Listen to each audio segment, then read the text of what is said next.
অঘটন অঘটন আর অঘটন। এবারের বিশ্বকাপের সবচেয়ে বড় অঘটন। ব্রাজিল ভক্তদের মতে আর্জেন্টিনাকে বাপ মানা জার্মানিকে কাঁদিয়ে হারালো দুর্বল দল ইকুয়েডর। কথায় আছে পচা শামুকও পা কাটে। ম্যাচ জয়ের পরে কান্নায় ভেঙে পড়েন ইকুয়েডরের ফুটবলার থেকে ভক্ত সমর্থকরা। তবুও দ্বিতীয় রাউন্ডের জন্য যে সমীকরণে দুর্বল প্রতিপক্ষ পাচ্ছে জার্মানি, তবে কি দ্বিতীয় রাউন্ড খেলছে ইকুয়েডরও? বিস্তারিত জানতে পুরো প্রতিবেদনের সঙ্গে থাকুন। জার্মানি তাদের আগের ম্যাচগুলোতে করাসাও এবং হাইবেরিকাসকে পরাজিত করে গ্রুপ শীর্ষস্থান ধরে রেখেছিল। অন্যদিকে টুর্নামেন্টে নিজেদের অবস্থান ধরে রাখতে ইকুয়েডরের আজকের ম্যাচ ছিল মহা গুরুত্বপূর্ণ ম্যাচ। কেননা যদি কিনা খেলতে হয় দ্বিতীয় রাউন্ড, খেলতে হয় 32, তবে জার্মানির বিপক্ষে জয়ের কোনো বিকল্পই নেই, জিততে হবে একটু বড় ব্যবধানে। এমনও অবস্থায় এমন সমীকরণে প্রথমার্ধে একে অন্যের বিপক্ষে দেখিয়েছিল দাপট। কেউ কাউকে বিন্দুমাত্র দিতে চেয়েছিলেন না ছাড়।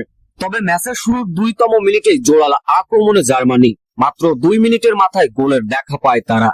তবে জার্মানিদের এমন গোল আনন্দ বেশিক্ষণ স্থায়ী হতে দেননি ইকুয়েডর। ম্যাচের 9তম মিনিটে এবার আক্রমণে ইকুয়েডর। অ্যাঞ্জেলো যেন এক বিস্ময়কর বালক, গতির দানব, চিতাবাঘের মতো ডিবক্সের ভিতর বল টেনে নিয়ে গেলেন। ডিবক্সের একটু বাইরে থেকে দূরপাল্লার শট, যেটা জার্মানির গোলরক্ষকের জাল ভেদ করে চলে যায়।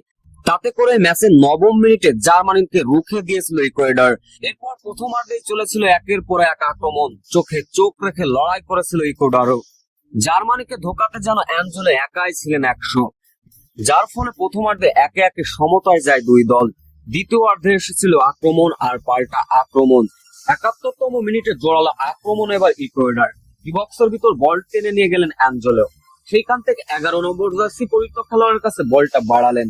জার্মানির গোলরক্ষক ভার্সেস ইকুয়েডর ফুটবলার। সেইখান থেকে জার্মানির গোলরক্ষক বলটাকে ছিঁড়ে দিলেন। বলটা যখন ডিবক্সের বাইরে চলে যাচ্ছিল, তখনই আবারও 11 নম্বর জার্সির পরিহিত খেলোয়াড়ের পরাস। সেইখান থেকে অবশ্য ইকুয়েডরের 4 নম্বর জার্সি পরিহিত ইকুয়েডরের 4 নম্বর জার্সি পরিহিত খেলোয়াড় পাটা কোন রকম ছিঁড়ে দিলে গোলের দেখা পেতে পারত ইকুয়েডর। কিন্তু জার্মানির এক ফুটবলার এসে সেটাকে বাধা প্রদান করলেন। এ যেন মরতে মরতে ইকুয়েডরের কাছে গোল খেতে খেতে বাঁচলো যেন জার্মানি। এরপর আরো 2 মিনিটে কয়েকবার আক্রমণ সাজিয়েছিল ইকুয়েডর। তবে এই কষ্টের সবকিছুর অবসান ঘটলো ম্যাচের বয়স যখন 77 মিনিট। কর্নার কিক পায় ইকুয়েডর। কর্নার কিকের ভাসানো বলে দুর্দান্ত পাস ছুঁয়ে গোল করলেন ইকুয়েডর 19 নম্বর জার্সি পরিহিত খেলোয়াড়। তাতে করে হতাশার মাত্রা বেড়ে গেল, জার্মানির ব্যাগ উঠে চলে যায়। শেষ পর্যন্ত নির্ধারিত 90 মিনিট শেষে জার্মানিকে 2-1 গোলের ব্যবধানে হারালো ইকুয়েডর। এখন প্রশ্ন হচ্ছে যে সমীকরণের দ্বিতীয় রাউন্ডের জন্য হেরেও দুর্বল প্রতিপক্ষ পাচ্ছে জার্মানি।